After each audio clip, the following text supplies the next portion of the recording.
Oi, sabe aquela sensação? Chega uma política educacional nova, parece incrível no papel, mas na hora de levar para a sala de aula, simplesmente não funciona. Pois é, essa frustração é super comum. Hoje, a gente vai desmontar essa ideia de que a escola só aplica o que vem de cima. Vamos descobrir como, na verdade, é a escola que reescreve as regras do jogo. Olha só essa imagem. De um lado, a gente tem a visão tradicional, né? Tudo bonitinho, uma linha reta. A política é criada, depois implementada, depois avaliada. Parece simples, mas aí a gente olha para o outro lado e vê a realidade.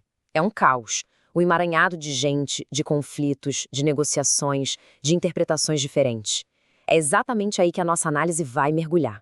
Por que essa linha reta simplesmente não dá conta de explicar o caos criativo que é de fato a vida na escola?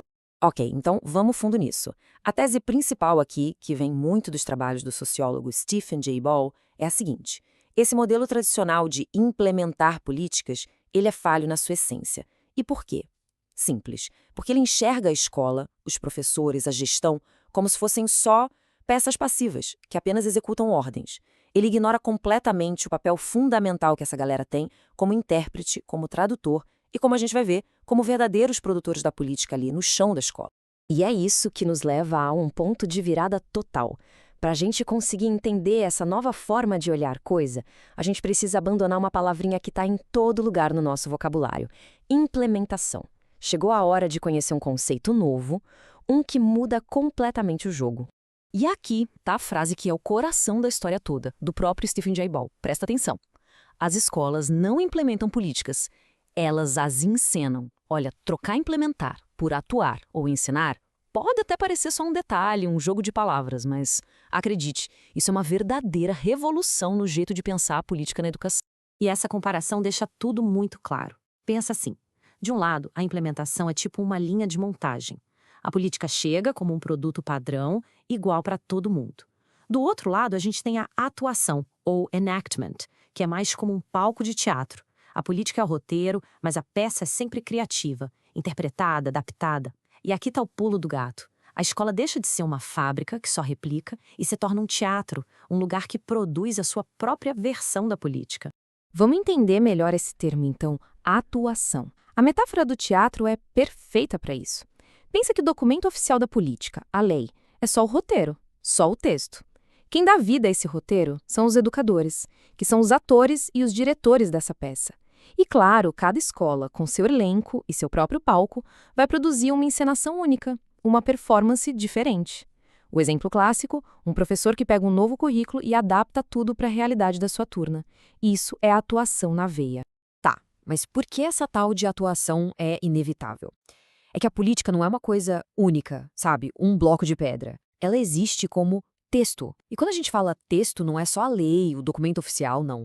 É a lei, sim, mas também são os manuais, a reportagem que saiu no jornal, a fala do secretário na TV, a circular que a diretoria mandou. Tudo isso são textos da política. E a regra é simples. Se é um texto, sempre vai ter espaço para interpretação. Não tem como fugir. Beleza, tudo isso é muito interessante na teoria, mas e na prática? Como é que isso aparece no dia a dia da escola? Vamos sair um pouco do campo das ideias e ver exemplos concretos de como a escola age, sim, como uma verdadeira atriz política. São situações que, com certeza, quem é da educação vai se identificar na hora. Vamos pensar em 3 cenários bem comuns. Primeiro, chega um currículo nacional novo. A escola não vai aplicar aquilo de forma cega, né? Ela vai atuar esse currículo, ou seja, vai adaptar os conteúdos, as metodologias, para o que os seus alunos precisam, para o que eles já sabem. Segundo exemplo, uma política de inclusão. A escola vai traduzir essa política com base no que ela tem, os recursos, a formação dos professores, a cultura daquele lugar. E terceiro, uma avaliação externa. A escola não fica só esperando, passiva. Ela cria estratégias, foca em certas habilidades, muda o horário. Ou seja, em todos esses casos, a política que chegou de cima é totalmente recriada ali dentro. Então, o que a gente percebe é que o ponto central de tudo isso é: o contexto é tudo. Esse contexto da prática nada mais é do que o ambiente real da escola. A sua história, a cultura que existe ali, os recursos que ela tem ou não tem, as relações entre as pessoas. É nesse verdadeiro caldeirão que a política ganha vida. E é por isso, gente, que a mesmíssima política pode dar resultados completamente diferentes em duas escolas que são, sei lá, uma do lado da outra. Mas, muito cuidado aqui. Essa abordagem não é para a gente sair comemorando uma autonomia total e ingênua, tá? Muito pelo contrário. Ela também é uma ferramenta de análise crítica muito poderosa. Vamos dar uma olhada agora em algumas armadilhas, alguns erros comuns de interpretação e ver como esse novo olhar ajuda a gente a enxergar as desigualdades sociais de um jeito muito mais claro. Existem umas 3 pegadinhas bem perigosas nesse debate. A primeira é achar que essa teoria defende a bagunça, ou cada um faz o que quer. Não é nada disso. Ela só reconhece a complexidade que já existe na realidade. A segunda armadilha, usar isso para culpar o professor. A ideia aqui não é apontar o dedo e dizer que alguém não implementou direito, mas sim entender o papel criativo e as pressões gigantescas que os educadores sofrem. E a terceira, achar que atuar a política é um ato de liberdade total. Também não é. Essa atuação é sempre limitada. Ela é moldada pelos recursos disponíveis, pelas hierarquias, pelas disputas de poder que existem em qualquer lugar. E é aqui que o olhar crítico fica ainda mais afiado. Porque, no fim das contas, a política nunca é neutra. Pensa na questão da classe social.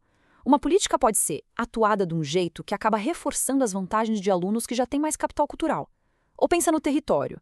A mesma política vai gerar efeitos totalmente diferentes numa escola no centro da cidade, numa da periferia e numa escola rural. E quando o assunto é igualdade racial ou inclusão de pessoas com deficiência, a forma como a política é traduzida ali na escola vai depender muito da cultura daquele lugar. Pode acabar ampliando o acesso, o que é ótimo, ou, infelizmente, pode esvaziar completamente o sentido da proposta. Então, beleza. O que a gente tira de tudo isso? Como é que esse novo jeito de enxergar as coisas nos ajuda a navegar nesse ciclo tão complexo das políticas educacionais? Vamos amarrar as ideias principais para fechar. Vamos lá, o que a gente leva para casa? 4 ideias-chave para navegar nesse ciclo. Primeira, circularidade. A política não tem um fim. Ela está sempre em movimento, sempre sendo refeita. Segunda, protagonismo. A escola não é uma vítima passiva das políticas. Ela é produtora de política. Terceira, e talvez a mais importante, contexto é tudo. A realidade material e cultural da escola é o que define como a política vai acontecer. E por último, vigilância crítica. Temos que estar sempre de olho em como as relações de poder e os processos de exclusão estão operando. E para a gente terminar, fica aqui uma provocação para pensar. Se a gente aceita que a política é um texto que está sempre sendo reescrito e que os educadores são, na verdade, coautores dessa história, a pergunta que fica é: qual parte desse texto vai ser reescrita na sua escola amanhã? Bom, e essa é uma conversa que, com certeza, não se esgota aqui. Para quem se interessou, se sentiu provocado e quer ir mais a fundo, as referências que basearam toda essa nossa análise de hoje são um ponto de partida excelente. Muito obrigada pela companhia e a gente se vê na próxima.